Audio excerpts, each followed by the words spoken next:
მადონა ჯავახიშვილი, ბორიენი.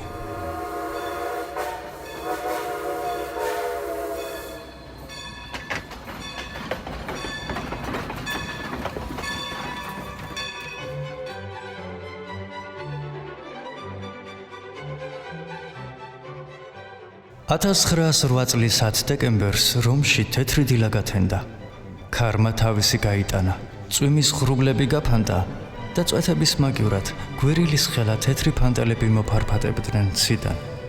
დილით გამოღვიძებულ რომს ზამთრის მშვენიერი პეიზაჟი გადაუშალა ბუნებამ. გახარებული ბავშვები ციგებით დასრიალებდნენ.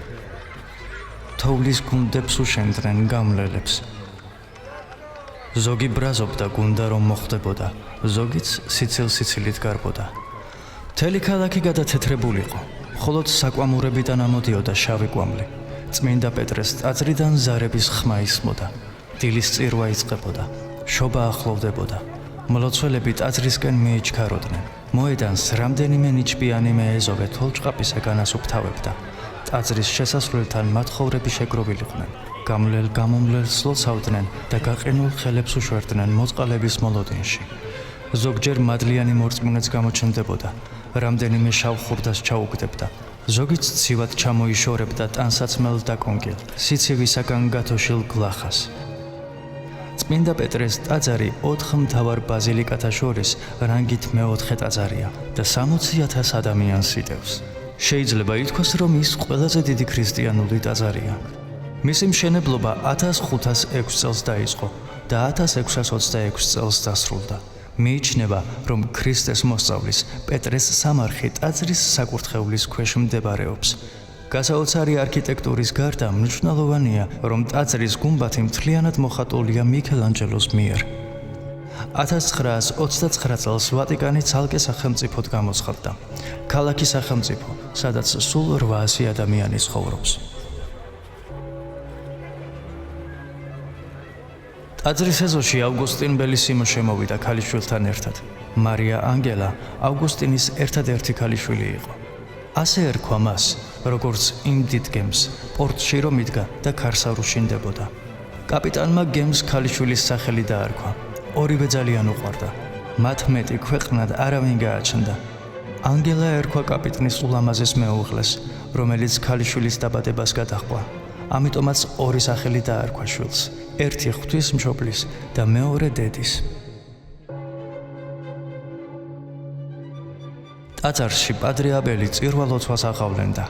ავგუსტინის გონება კი სადღაც ძალიან შორს, 20 წლის იქით დაბრუნებულიყო და თითქოს ნათლად ხედავდა იმ დღეს პირველად რომ დაინახა ანგელა ამავე ტაძარში.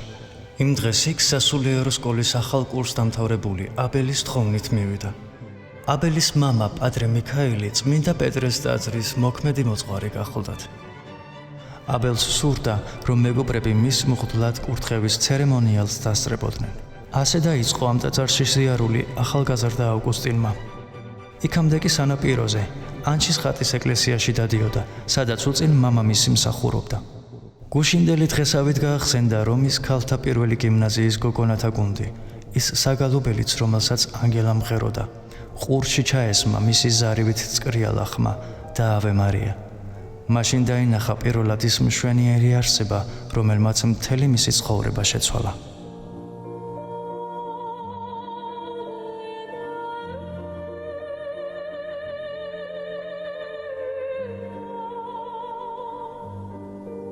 გედივით მოეღერებინა თეთრი ყელი, მაღლა ატყორცნილი. საფეთქლებამდე გადაწოლილი წარბები თითქოს ცველებად ადგენენ მის ულამაზეს გიშრის ფერთვალებს, წამწამთა ჩრდილში რომ ჩაძირულიყვნენ. ქათქათა თეთრ საყელოს ტალღებივით დაჰფენოდა კულულები. ყურში ჩაესმა ხავერდოვანი ხმა, რომელსაც მისი მარჯნის ფერი, ოდნავ გაბუდული ტუჩები გამოსცემდა.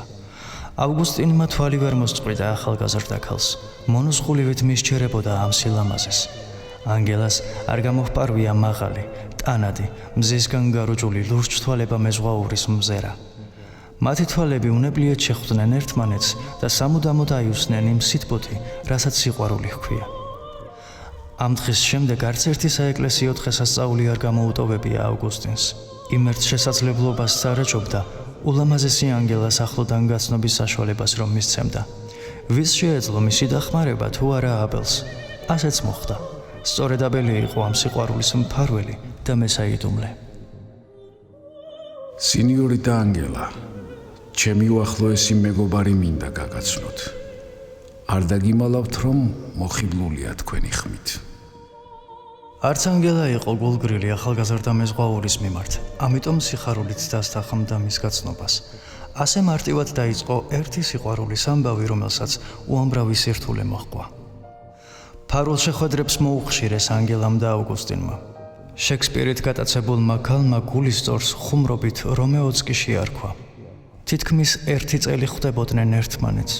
ხან სანაპიროზე, ხან ვენეციის მოედანზე და ფეხით მისეერნობდნენ რომის კოლოსეუმამდე, სადაც ანგელა მხოლოდ ავგუსტინისთვის მღეროდა და შექსპირს უკითხავდა. რატომ აირჩია ჩვენი სიყვარულის თანამგზავრად ეს ტრაგედია? სწორედ ტრაგედია მაქცია ეს სიყვარული უგთავებად. შენ ფიქრობ, რომ სიყვარულს ლამაზი დასასრული არ შეიძლება ჰქონდეს? როგორ არ შეიძლება, თუმცა უგთავებას ვერასდროს ეზიარება. შენი ფიქრები ცოტათი მაშინებს, ანგელა. ჩემი ფიქრები? არა, ეს მე არ მომიგონია.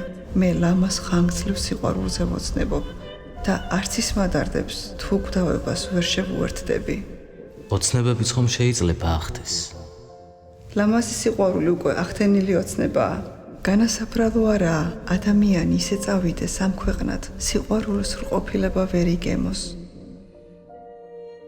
ავგუსტინმა ამღვრეულ თვალებში ჩახედა ქალს.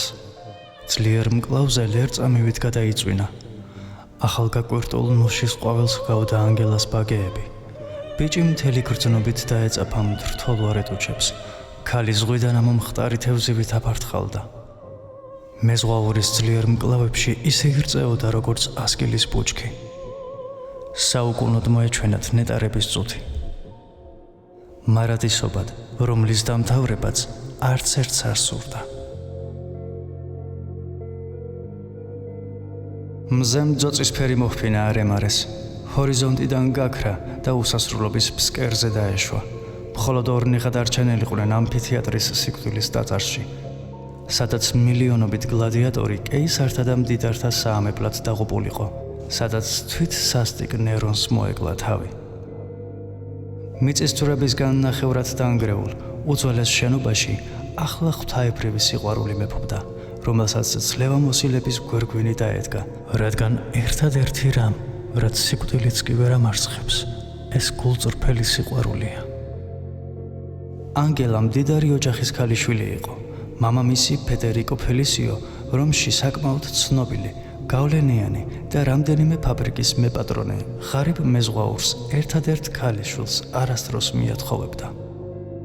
არაფერია ცის ქვეშეთში, რაც არ გამჟღავნდეს და არც ეს სიყვარული დარჩენილა დიდი ხნით საიდუმლოდ. მალე ფელისიოს ყურამდეც მიაღწია ანგელასა და ავგუსტინის ფარული შეხვედრების ამბავმა. იმ იმედით, რომ ახალგაზრდა რომანტიკოს ანგელას მალევე დაავიწყდებოდა ავგუსტინი, ყოველგვარი შეთანხმების გარეშე ანგელა სასწრაფოდ გაარიდა რომს და პარიზში გააგზავნეს სასწავლებლად. ყურიც არ დაუგდეს შვილის თხოვნამ უდარას, არაფრად ჩააგდეს მისი გრძნობები და დაღვრილი ცრემლები. პარიზში ნათესავებთან დააბინავეს და ქალთა კოლეჯში ჩარიცხეს. დიდხანს ეძებდა ავგუსტინი საყვარელ ქალს. ხან წმინდა პეტრეს ტაძარში, ხან ვენეციის მოედანზე, ამფითეატრში, სანაპიროზეც, მაგრამ მის გვალს ვერსად მიაგნო. ბოლოს იძულებული გახდა ანგელას მშობლების სახლში მიეგზავნა ვინმე, რომ შეყვარებული ქალის გაუჩინარების ამბავი გაეგო. მკაცრი კაცი იყო ფედერიკო, ვინ გაბედავდა მასთან მისვლას. ერთადერთი, ვისაც ამის გაკეთება შეეძლო, აბელის მამა, პადრე მიქაელი იყო. დიდი თხოვნამ უდარის შემდეგ, როგორც იქნა დაითანხმეს იგი აბელმა და ავგუსტინმა. მიშველე პადრე მიქაელ. უფალმა მომიდევოს. ზედმეტად ცნობის მოყვარეობაც ცოდვაა შვილო. სიყვარულის სახელით ყველა ცოდვა მიეტევება ადამიანსო. სიყვარული. ეგ ისაა, ბრძენს რომ გონებას წაართმევს, მუნჯს საალაპარაკებს, შმაკს დაამშვიდებს, შვიდს გააშმაკებს, სულელს დააბრძენებს. რას გაუგებს ადამიანი? თუ თუ შენი და ანგელას სიყვარული უფლისნებაა, მაშინ მეც უფლის მხარეს ვიქნები. წავალ და გავიგებ, სად გაქრა ის გოგო. უფალო, მომიტევე. თქვა პატრემ და პირჯვარი გადაისახა.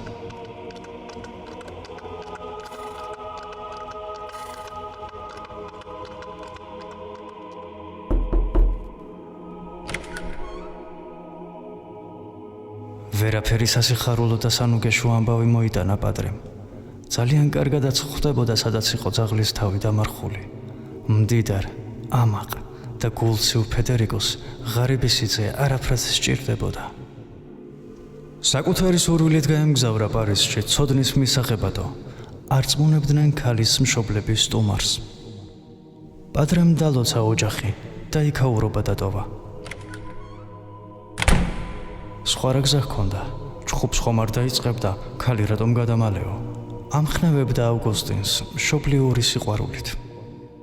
შენ გული არ გაიტეხო, შვილო. თუ მართლა უყვარხარ, დიდხანს არ გაჩერდება იქ.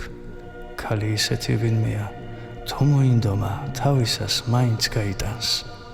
აი, ნახავ, რამდენიმე თვეში უკან დაბრუნდება. ავგუსტინს არც წერილი მიუღია ანგელასგან და არც რაიმე დანაბარები. სადან როგორ უნდა ეძებნა, ისიც არ იცოდა. რომს ვეღარ იტანდა. შესჯავრდა ყველა ქუჩა, სკვერი და მოედანი, სადაც ანგელა არ ეგულებოდა. ამიტომ რამდენიმე თვით ზღვაში გავიდა სამუშაოდ.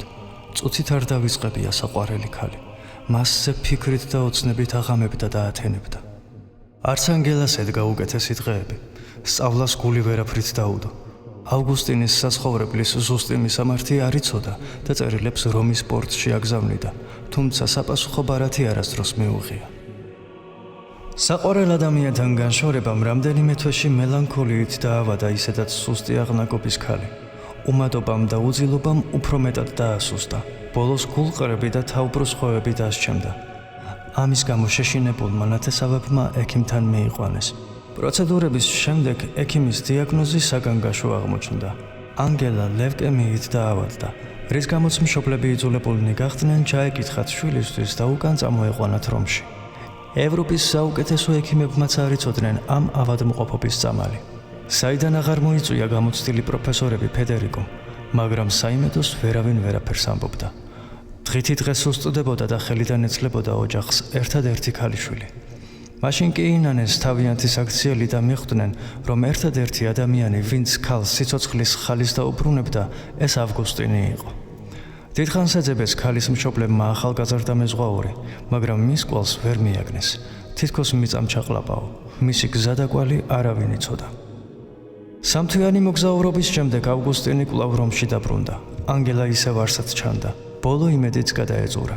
ისიც კი გაიფიქრა, ალბათ გადავავიწყდიო, რაც შეიძლება შორს და სამუდამოდ უნდა გასვლოდა ამ დაწყევლილ ქალაქს, სადაც არც ნათესავე და არც ჭირის უფალი აღარ ჰყავდა. მხოლოდ პადრე მიქაელი და აბელი. უკანასკნელად მივიდა წმინდა პეტრეს ტაძარში წირვის მოსასმენად. მერე მამაშვილს გამოემშვიდობა და შორეულ ამერიკაში გაემგზავრა. ამერიკა, ოცნებების ახდენის ქვეყანა.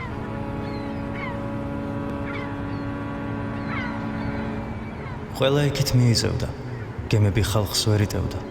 ზოგი ლეგალურად და ბევრიც არალეგალურად ცდილობდა ამ მიწაზე ფეხის დადგმას, სადაც არც ისე ადვილი იყო ცხოვრება და თავის დამკვიდრება, როგორც ეს ოკეანის გამოღმიდან ეგონათ. დღედაღამ მუშაობდა, რომ დარდი დაევიწყებინა. 3 წელიწადი ებრძოდა საკუთარ თავს, რომ ანგელაზე აღარ ეფიქრა, მაგრამ გულიდან და გონებიდან ვერაფრით ამოშალა საყვარელი ქალის სახე. ავგუსტინი აქ გამდიდრების სურვილს არ ჩამოუყვანია. ის საკუთარი თავისგან და გრძნობებისგან გაქცევას ცდილობდა. ანგელას გარეშე იტალია მისთვის საპყრობილედ იქცა.